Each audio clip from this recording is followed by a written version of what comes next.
सभ्यताओं की धूल से ढकी हुई पुरानी राहों पर, जहां साम्राज्य उठे, गिरे और मनुष्य ने अपने ही हाथों से न्याय की मूर्तियां गढ़ीं, वहीं एक प्रश्न आज भी अडिग खड़ा है।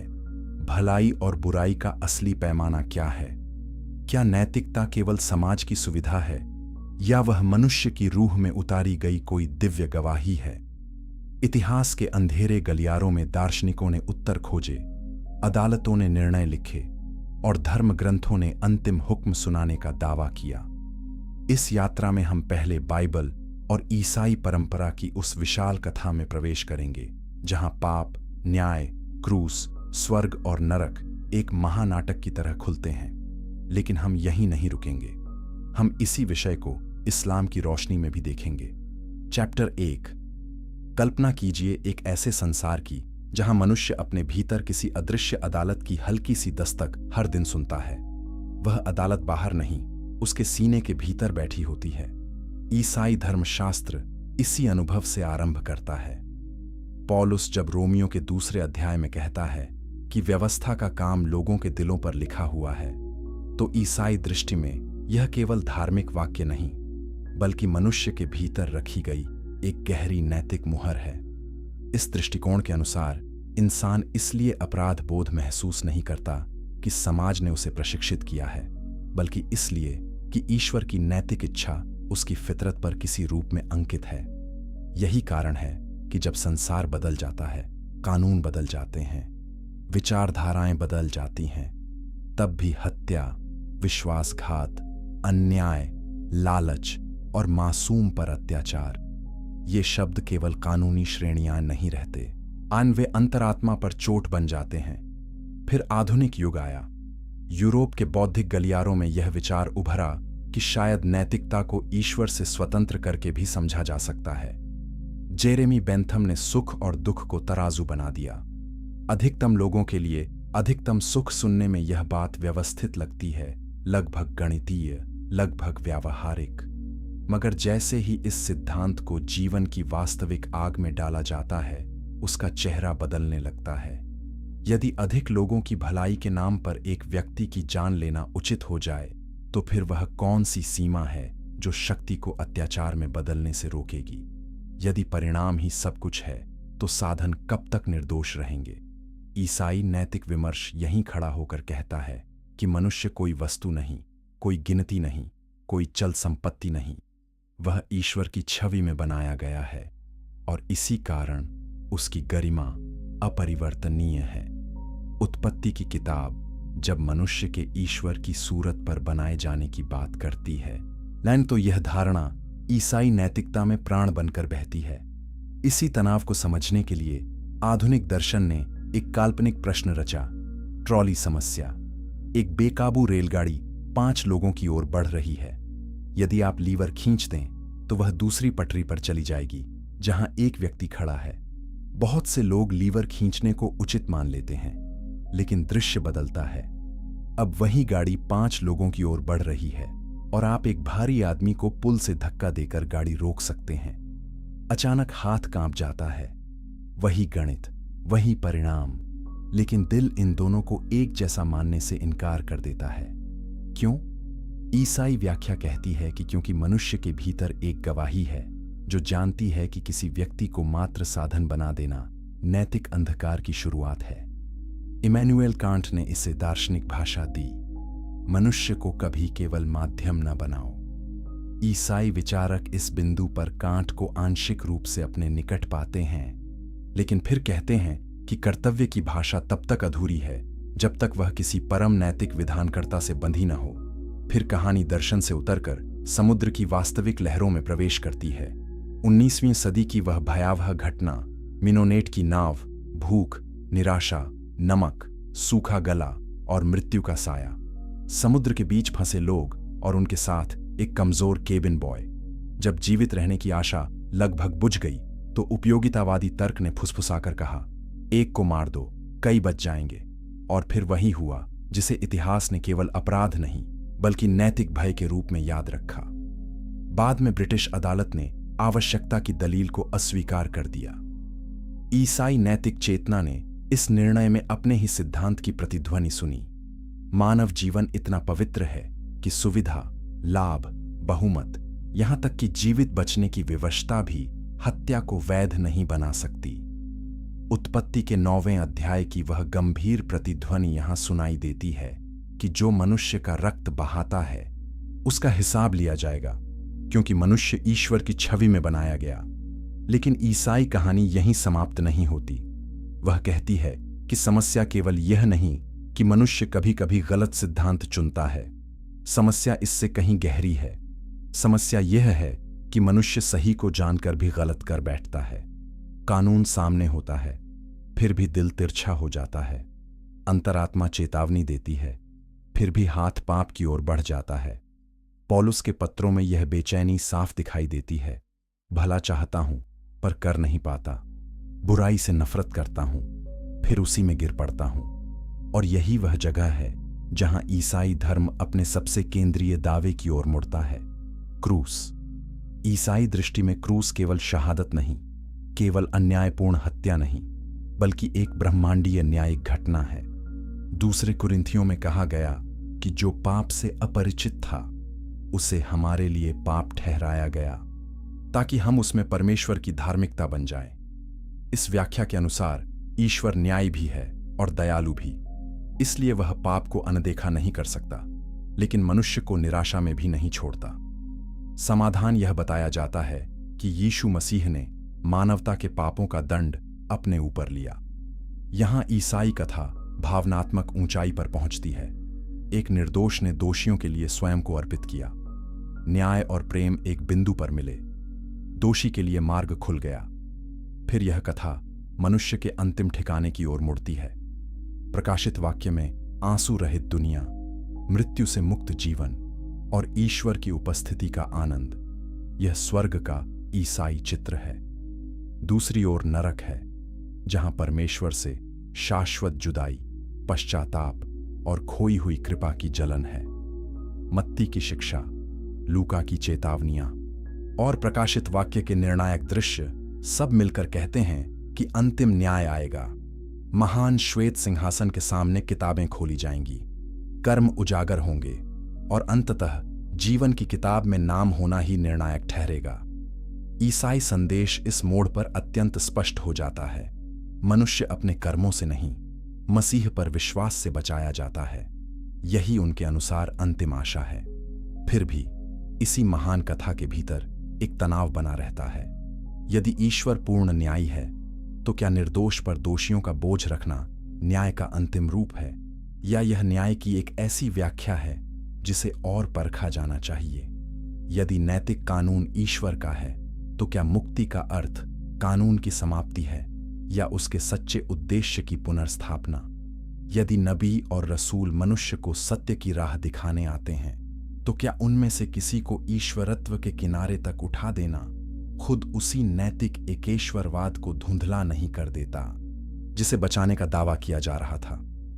यहां अध्याय 1 शांत नहीं बल्कि बेचैन होकर समाप्त होता है, क्योंकि कहानी प्रभावशाली है, गंभीर है, भावनात्मक है। लेकिन क्या वह अंतिम रूप से शुद्ध भी है? यही वह मोड़ है जहां इतिहास से अधिक अब वही बात निर्णायक बनने वाली है जिसे इस्लाम वह्य की सुरक्षित रोशनी कहता है।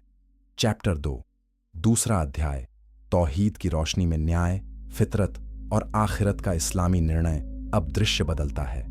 वही मनुष्य, वही अंतरात्मा, वही न्याय का प्रश्न, वही मृत्यु, वही आखिरत। लेकिन अब हम उस आवाज को सुनते हैं जो किसी चर्च परिषद, किसी दार्शनिक स्कूल या किसी बाद की धार्मिक बहस से नहीं, बल्कि वह की अंतिम किताब से आती है। इस्लाम नैतिकता की शुरुआत किसी मानवीय अनुबंध से नहीं करता। वह कहता है कि अल्लाह ने इंसान को फितरत पर पैदा किया। सूरह अश-शम्स में जब कुरान यह कहता है कि अल्लाह ने इंसानी नफ्स को उसकी बुराई और उसकी परहेजगारी दोनों की पहचान दे दी, तो यह केवल काव्यात्मक घोषणा नहीं बल्कि नैतिक दर्शन की जड़ है। मनुष्य के भीतर अच्छा बुरा पहचानने की क्षमता रखी गई है, मगर वह स्वायत्त विधानकर्ता नहीं है। वह कानून का स्रोत नहीं, कानून का संबोधित प्राणी है। अच्छाई वही है जिसे अल्लाह अच्छा ठहराए और बुराई वही है जिससे वह रोके। यहां से नैतिकता को स्थिर आधार मिलता है, न बहुमत की सनक, न सभ्यता की सुविधा, न सत्ता की चाल, न दार्शनिक अभिमान। इसीलिए इस्लाम आधुनिक धर्मनिरपेक्ष नैतिक प्रणालियों की सीमा को बहुत स्पष्ट ढंग से देखता है। उपयोगितावाद लाभ गिन सकता है, लेकिन वह आत्मा की पवित्रता नहीं नाप सकता। वह बहुमत का सुख दर्ज कर सकता है, लेकिन मजलूम के रक्त का वजन नहीं समझ सकता। कांत का कर्तव्य शास्त्र व्यक्ति की गरिमा की रक्षा की दिशा में एक गंभीर प्रयास है, पर वह भी आखिरकार मनुष्य की अकद्ल को अंतिम आसन पर बैठा देता है। इस्लाम कहता है कि अकद्ल नेमत है, लेकिन हिदायत नहीं। अकग्ल राह पहचान सकती है, पर वह अपने दम पर अंतिम विधान नहीं उतार सकती। वह जज है, लेकिन शरई कानून की निर्माता नहीं। इसीलिए जब दर्शन ईश्वर से अलग होकर नैतिकता बनाने निकलता है, तो या तो वह कठोर अमूर्तता में फंस जाता है, या फिर लाभ और परिणाम की ऐसी गणना में जहां कमजोर की गरिमा सबसे पहले कुचली जाती है। ट्रॉली समस्या इस्लामी दृष्टि से केवल मानसिक खेल नहीं, बल्कि इंसानी ज़मीर का पर्दाफाश है। क्यों लीवर खींचना कुछ लोगों को स्वीकार्य लगता है, लेकिन किसी को हाथ से धक्का देना असह्य लगता है? क्योंकि इंसान का दिल यह जानता है कि जान महज संख्या नहीं। इस्लाम में एक निर्दोष का कत्ल पूरी इंसानियत के कत्ल के बराबर बताया गया है, जैसा सूरह अल मायदा में आया है। यह आयत केवल दंड विधान नहीं, बल्कि नैतिक ब्रह्मांड की घोषणा है। इस घोषणा में जीवन की पवित्रता परिणाम के तराजू से ऊपर रखी जाती है। यही कारण है कि इस्लाम जरूरत, मजबूरी, भय, भूख, संकट, इन सब की वास्तविकता को स्वीकार करते हुए भी मासूम के रक्त को हल्का नहीं बनाता। हाँ, शरीयत कठिन परिस्थितियों के लिए बारीक नियम देती है, मगर वह कभी यह नहीं कहती कि दूसरे की जान तुम्हारी भूख की वैध कीमत है। मिनोनेट जैसी घटना इसी रोशनी में खुलती है। समुद्र पर तैरती वह नाव केवल एक ऐतिहासिक दुर्घटना नहीं, बल्कि बिना वह्य के नैतिक तर्क की अंतिम भयावहता है। जब इंसान खुद फैसला करता है कि किसका जीवन अधिक उपयोगी है, तो वह दरअसल खुद को अल्लाह की जगह बैठा देता है। 104 इस्लाम अंतरात्मा को भी मानता है, लेकिन उसे न तो परम प्रमाण बनाता है, न भ्रम घोषित करता है। वह कहता है कि दिल गवाही देता है, पर दिल बीमार भी हो सकता है। गुनाह बार बार दोहराया जाए तो नूर कम होने लगता है। हदीस में दिल पर काले धब्बों की जो तस्वीर आती है, वह इस गहराई को बयान करती है। कुरान भी बताता है कि कुछ दिलों पर झंग चढ़ जाती है। इसका अर्थ यह नहीं कि सत्य बदल गया, इसका अर्थ यह है कि देखने वाली निगाह धुंधली हो गई। यही वह बिंदु है जहां इस्लाम ईसाई धर्म से एक साथ सहमत भी है और अलग भी हो जाता है। सहमति इस बात पर कि मनुष्य नैतिक रूप से घायल है, लेकिन असहमति इस बात पर कि इस घाव का इलाज क्या है। ईसाई कथा कहती है कि न्याय की पूर्ति के लिए मसीह ने मानवता का पाप अपने ऊपर लिया। इस्लाम यहां बहुत शांत, बहुत दृढ़ और बहुत निर्णायक स्वर में कहता है, नहीं, कोई बोझ उठाने वाला दूसरे का बोझ नहीं उठाएगा। यह सिद्धांत कुरान बार बार दोहराता है। अल्लाह अत्यंत न्यायी है, वह निर्दोष को दोषी की जगह दंडित नहीं करता। सूरह अन-नज़्म और दूसरी जगहों पर यह उसूल इतना साफ है कि उसके बाद प्रतिनिधि प्रायश्चित की पूरी संरचना ही हिल जाती है। इस्लाम में तौबा का दरवाजा खुला है, रहमत विशाल है, मगर माफी का अर्थ यह नहीं कि न्याय को किसी निर्दोष पर उतार दिया जाए। अल्लाह बंदे को पुकारता है, लौट आओ, मैं माफ करूंगा। वह किसी तीसरे अस्तित्व के बलिदान पर निर्भर नहीं, वह अपने हुक्म में भी हाकिम है, अपनी रहमत में भी गालिब है। और यही वह जगह है जहां ईसा अलैहिस्सलाम का इस्लामी सम्मान ईसाई धर्मशास्त्र की तुलना में अधिक शुद्ध, अधिक सुरक्षित और अधिक गरिमामय बनकर सामने आता है। इस्लाम उन्हें अल्लाह का महान रसूल, मसीह, कलिमा और मरियम के पवित्र पुत्र के रूप में मानता है। उनकी पैदाइश को चमत्कार कहता है, उनकी निशानियों को स्वीकार करता है, उनकी पवित्रता की गवाही देता है, लेकिन वह उन्हें ईश्वर का पुत्र नहीं बनाता, न त्रित्व के रहस्य में विलीन करता है, न उन्हें उस मुकाम पर ले जाता है जहां बंदगी और उपासना की रेखा मिटने लगे। सूरह अन-निसा और सूरह अल-माइदा इस पर निर्णायक प्रकाश डालती हैं कि अल्लाह एक है, उसके साथ किसी को शरीक नहीं किया जा सकता, और ईसा अलैहिस्सलाम स्वयं अल्लाह के बंदे और रसूल हैं। इस्लाम के लिए यह केवल वाद विवाद नहीं, यही नैतिक ब्रह्मांड की धुरी है, क्योंकि जब ईश्वर की पहचान धुंधली होती है तो कानून, मुक्ति, इबादत, न्याय सबकी व्याख्या धुंधली होने लगती है। इस्लाम यह भी नहीं कहता कि कर्म महत्वहीन है और केवल घोषणात्मक विश्वास पर्याप्त है। कुरान बार बार ईमान और अमल ए सालेह को साथ रखता है। न्याय के दिन केवल नारे नहीं तौले जाएंगे, बल्कि नीयत, कर्म, छिपी हुई ख्वाहिशें, और वह सब कुछ सामने आएगा जिसे मनुष्य ने अंधेरे में सुरक्षित समझा था। सूरह अज झलझला उस दिन का ऐसा दृश्य खींचती है कि रूह कांप उठे। जिसने राई के दाने के बराबर भलाई की होगी वह उसे देख लेगा, और जिसने राई के दाने के बराबर बुराई की होगी वह भी उसे देख लेगा। यहां कोई पैतृक अपराध नहीं, कोई विरासत में मिला शाप नहीं, कोई रहस्यवादी स्थानांतरण नहीं। यहां हर आत्मा अपनी कमाई के साथ खड़ी है। लेकिन यही इस्लाम की कठोरता नहीं, बल्कि उसकी सुंदरता भी है, क्योंकि हर आत्मा के लिए लौटने का रास्ता खुला है और अल्लाह की रहमत उसके गजब पर सबकत रखती है। अब स्वर्ग और नरक की ओर आइए। ईसाई परंपरा की तरह इस्लाम भी आखिरत को वास्तविक मानता है, प्रतीकात्मक नहीं। जन्नत कोई धुंधली आध्यात्मिक अवस्था नहीं, बल्कि वास्तविक इनाम है। सलामती, नूर, रिज्क, खुशी और सबसे बढ़कर अल्लाह की रजा। वहां न मृत्यु है, न अपमान, न छल, न थकान। वहीं जहन्नम केवल कल्पना नहीं, बल्कि सत्य चेतावनी है। वह इस्लामी आखिरत में मनमाना प्रतिशोध नहीं, बल्कि सत्य का उजागर होना है। उस विद्रोह का परिणाम है जिसमें इंसान अपने रब की निशानियों को देखकर भी मुड़ गया। मगर इस्लाम का अंतर यहां भी स्पष्ट है। वह मुक्ति को किसी अवतार की सूली पर नहीं टिकाता। वह उसे तौहीद, ईमान, तौबा, अल्लाह की रहमत और जवाबदेह जीवन पर रखता है। वह कहता है कि निजात का दरवाजा बंद नहीं, लेकिन वह अल्लाह की इबादत से होकर गुजरता है, किसी साझे देवत्व से नहीं। अंतिम न्याय के दृश्य में इस्लाम की भाषा एक साथ भय और संतुलन दोनों पैदा करती है।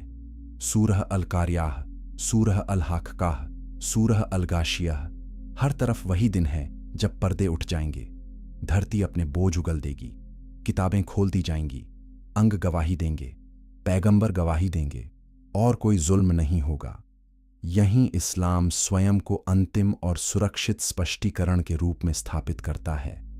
वह कहता है कि पहले भी रसूल आए, किताबें उतरीं, ओ हिदायत दी गई, लेकिन समय के साथ इंसानी हस्तक्षेप, धर्मशास्त्रीय उलझाव और सत्ता की व्याख्याओं ने कई बातों को बदल दिया, धुंधला कर दिया या मूल संदेश से दूर ले गया। कुरान इसलिए केवल एक और किताब नहीं, बल्कि मुहय्यमिन है, पहले ग्रंथों पर निगरानी रखने वाला, सत्य को सत्य कहकर प्रमाणित करने वाला और विकृतियों को उजागर करने वाला। इस अर्थ में इस्लाम बाइबिलीय कथा पर टिप्पणी नहीं करता। वह उसकी छंटाई करता है, उसका हिसाब लेता है, और जहां वह तौहीद से भटकती है वहां उसे निर्णायक रूप से सुधारता है। तो नैतिकता क्या है? इस्लाम कहता है अल्लाह का हुक्म। अंतरात्मा क्या है? फितरत की गवाही। न्याय क्या है? ऐसा हिसाब जिसमें रत्ती भर भी अन्याय न हो। मुक्ति क्या है? अल्लाह की ओर सच्ची वापसी। और ईसा अलैहिस्सलाम कौन है? एक महान रसूल, न कि खुदा। यही वह बिंदु है जहां इस्लामी दृष्टि केवल ईसाई कथा का विकल्प नहीं रहती। वह उसकी परीक्षा लेकर उसका फैसला सुनाती है। वह मानव गरिमा की रक्षा भी करती है, नबियों की इज्जत भी बचाती है, नैतिक कानून को भी स्थिर करती है और मुक्ति को भी शिर्क से मुक्त कर देती है। यही उसकी विजय है, बौद्धिक भी, आध्यात्मिक भी, नैतिक भी। जब इतिहास की आवाजें धीमी पड़ जाती हैं, जब दार्शनिक बहसें धुंध में खो जाती हैं, जब अदालतों के फैसले भी समय की धूल से ढक जाते हैं, तब एक प्रश्न फिर भी जीवित रहता है। किसके पास अंतिम हक है यह बताने का कि इंसान क्या है, न्याय क्या है और उसकी मंजिल क्या है? बाइबिल और ईसाई परंपरा इस प्रश्न का एक विशाल, मार्मिक और प्रभावशाली उत्तर देती है। लेकिन इस्लाम आता है और कहता है कि सत्य को केवल भावुकता, विरासत या धर्मशास्त्रीय जटिलता से नहीं, बल्कि अल्लाह की आखिरी महफूज हिदायत से परखा जाना चाहिए। यही तौहीद सारी धुंध काट देती है। यही नबियों की इज्जत अपने शुद्ध रूप में लौटती है। यही न्याय किसी निर्दोष के बोझ में नहीं, बल्कि हर आत्मा की जवाबदेही और अल्लाह की रहमत में संतुलित होता है। और यही आखिरत डरावनी अफवाह नहीं, बल्कि अर्थपूर्ण सत्य बन जाती है। अंततः इस कहानी को इस्लाम केवल पूरा नहीं करता, वह उसे सही करता है। और जब सही रोशनी आ जाए तो फिर छायाओं को अंतिम सत्य नहीं कहा जा सकता।